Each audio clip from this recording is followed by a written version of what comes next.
అందరికీ నమస్కారము. నేను 17వ వార్డు కౌన్సిలరు. శుక్రవారం రోజు ఒక విషయంలో కొంతమంది మా బంధువులు నా మీద కొన్ని ఆరోపణలు చేసినారు.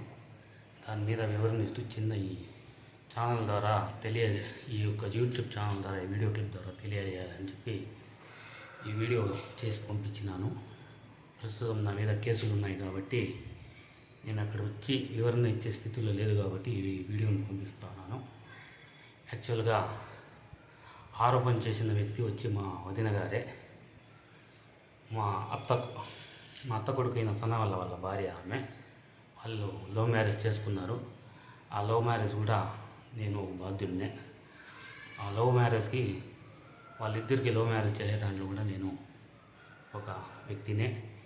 వాళ్ళ లవ్ మ్యారేజ్ అయిన తర్వాత వాళ్ళకి 2 బిడ్డలు, మొత్తం 3 బిడ్డలు, 2 కొడుకులు, 1 కూతురు.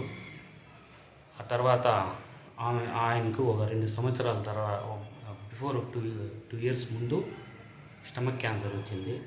ఆ స్టమక్ క్యాన్సర్ వచ్చిన తర్వాత ఆయనకి ఆర్థికంగా నేను నా ఏటీఎం కార్డుని ఇచ్చేసాను.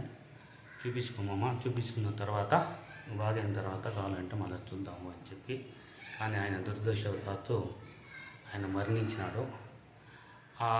ఆయనకి స్టమక్ క్యాన్సర్ టైంలో నేను ఎలాంటి సహకారం అందించాను ఏమని చెప్పి జమాత్ సాథీలకు అందరికీ తెలుసు. ఆయన 4 నెలల జమాత్ సాథీ, సంవత్సరానికి ఒకసారి 40 రోజులు పోతాడు, నెలలో 3 రోజులు పోతాడు. అలాంటి సమయంలో కూడా ఆమె మా వదిన్ని మేము గౌరవంగానే చూసుకున్నాము. కానీ ఆమె ఈరోజు నా మీద ఈ ఆరోపణ చేయడం నాకే బాధగా అనిపిస్తూ ఉంది. దీని వివరణ ఇస్తూనే నేను ఈ వీడియో చేసినాను. ఆయన క్యాన్సర్ ఆయన మరణించే ముందు ఆయనకి నాకు చిన్న సన్నివేశం జరిగింది. ఆయన వచ్చిందనే నేను ఇంకా మరణించి తద్దేమో నా కొడుకుల్ని 2 మదరసాలు చేర్పించేసి నా కూతురికి పెళ్లి బాధ్యత నువ్వు చేసేబా, ఈ విషయం నాకు అట్లా సహకరించు అని చెప్పి ఆయన మరణిస్తూ నేను ఆయనకి మాట ఇచ్చినాను. సర్లే మామ అని చెప్పి. అదేవిధంగా ఆయన నాకు 50 గ్రాముల బంగారం ఇచ్చింది వాస్తవమే. ఆ పాపకి భోజనం ఖర్చులు నేను పెట్టి చేస్తానని చెప్పి మాట ఇచ్చినాను. ఆ మాటకు కట్టుబడి ఈ సన్నివేశాలు అంతా జరుగుతూ ఉన్నాయి. మా వదిన గారు వాలంటరీ. ఆమె వాలంటరీకి కాకముందు ఆమె వదిన ముందు. నా భార్య కూడా వాలంటరీనే. నాతో దరిదాపులో నా సచివాలయంలో 10 మంది దాకా అందరూ లేడీస్ వాలంటరీలే.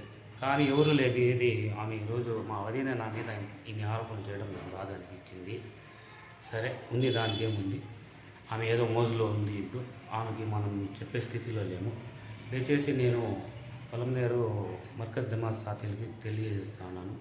కొద్దిగా మీరు పర్వేజ్ భాయ్, ఖాసిం భాయ్, నవీద్ భాయ్, మామూలు సాదిక్ భాయ్, అకన్పల్లి జమీర్ భాయ్, మీరంతా కొద్దిగా ఈ విషయంలో తలదూర్చుకొని, ఎవరో కొంతమంది నాకే ఈ విధంగానే చెప్పినారు. మీ వదిన గారు ఏడంటే ఆడతా తిరుగుతూ ఉన్నారు, ఏమో పెళ్ళి అయిపోయింది అని చెప్తా ఉన్నారు.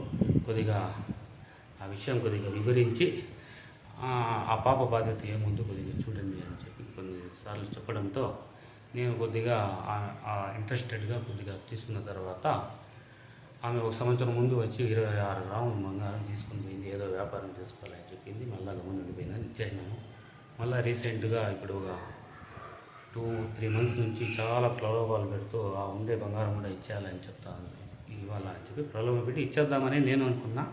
కానీ మా మామకు నేను మాట కట్టుబడి ఉన్నాను కాబట్టి కొంతమంది జమాత్ సాథీలతో నేను చెప్పినాను. ఈ విధంగా మా మామ చెప్పినాను, ఈ విధంగా ఆ పాపకి 50 గ్రాములు చేసి పెళ్లి చేస్తాను మాట ఇస్తున్నాను. ఎట్లా ఈమె మా వదిన ఈ విధంగా అడుగుతుంది, ఏం చేయాలా ఏదో అని చెప్తే, సరే మనం ఒకసారి దీని గురించి మాట్లాడి దాని విషయం చేద్దాము అని చెప్పి ఈ సంఘటన జరిగింది. నేను ఏదో పెళ్ళిలో ఉంటే బలవంతంగా నన్ను అక్కడికి పిలిపించి మాన్యువల్గా నా మీద ఆమెను రెచ్చగొట్టించి ఈ విధంగా కొంతమంది ఎవరో మా వదిన వెనకాల ఈ కార్యక్రమం చేస్తూ ఉంటారు. సంతోషం. దీనికోసం నేను న్యాయపరంగా ఎటువంటి దానికైనా నేను కట్టుబడి ఉన్నాను. వాళ్ళకి ఏం న్యాయం చేయాలో నేను చేస్తాను. ఆమె పెళ్లి చేసుకుంటే కూడా నేను ఆమె విషయాల్లో ఏం తలదూచుకోను.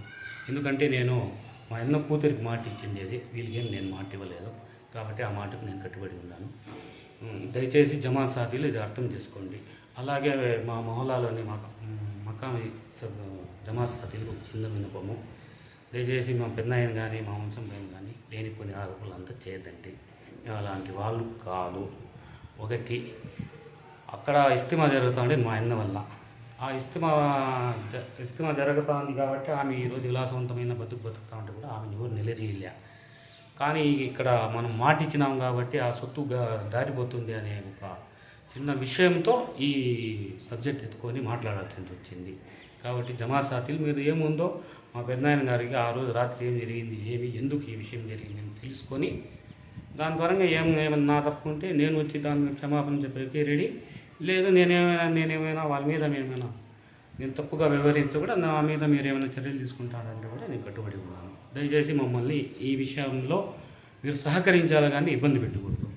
కాబట్టి చిన్న మా జమాత్ సాథీలైన గయాసుద్దీన్ భాయ్, స్టీల్ రఫీ భాయ్, ఆర్టీసీ రఫీ భాయ్, కొంతమంది సభ్యులకంతా చిన్న విన్నపము. నేను కొద్దిగా బయట ఉన్నాను, వచ్చే 15-16 రోజులు అవుతుంది. వచ్చిన తర్వాత కూడా కావాలంటే మాట్లాడదాం. ఇది కుటుంబ వ్యవహారంలో నా మీద కొంతమంది శత్రువులు అదే పనిగా దీన్ని ప్రచారం చేస్తూ నన్ను రాజకీయంగా నా గౌరవం మీద కొద్దిగా దెబ్బ కొట్టాలని చెప్పి కొంతమంది చేస్తున్న ప్రయత్నం ఇది. దేవుడు నాకు సమయం వచ్చినప్పుడు దాని గురించి నేను మళ్ళీ మాట్లాడాలి. దాని గురించి నేను కూడా ముందుకు వచ్చి తెలియజేస్తాను. ఇంకా రెండో విషయము, మున్సిపల్ వర్కర్ల గురించి ముగ్గురే ఆరోపణలు చేస్తూ ఉండేది. వీళ్ళు కూడా ఇద్దరు వచ్చిందనే నా అన్నదమ్ములు, ఒకటి నా స్నేహితుడి వాళ్ళ బంధువులు. ఇంకా రెండో విషయము, పలంనేరు పిఎస్ వర్కర్ల గురించి నా మీద చేస్తూ ఉన్న ఆరోపణల గురించి వివరణ ఇస్తూ ఉన్నాను. 2022 9వ నెల 2వ తేదీన పవిత్ర మురళీకృష్ణ గారి అధ్యక్షతన మీటింగ్ జరిగింది. ఆ మీటింగ్లో పురపాలకు సంబంధించి 14 మంది పిఎస్ నాన్ పిఎస్ వర్కర్లని తీసుకోవాలని చెప్పి తీర్మానం చేసి సిఆర్ చేసినారు. సిఆర్ పరంగా వాళ్ళ దగ్గర వర్క్ చేసుకున్నారు. ఆ కరోనా టైంలో కూడా వాళ్ళు వర్క్ చేసినారు. ఆ కరోనా టైంలో అప్పుడున్న మున్సిపల్ కమిషనర్ పోలీసులు వాళ్ళు ఏదో ఇబ్బంది పెడతా ఉన్నారని చెప్పి మీరు మున్సిపల్ వర్కర్లు అని చెప్పి ఐడెంటిటీ కార్డులు ఇష్యూ చేయమంటే ఆ ఐడెంటిటీ కార్డులు ఆయన ఇష్యూ చేయండి. ఆ టైంలో వాళ్ళు పనిచేయింది వాస్తవమే. కానీ దురదృష్టం ఏమంటే రెండో చైర్మన్ని తెచ్చింది దురదృష్టం.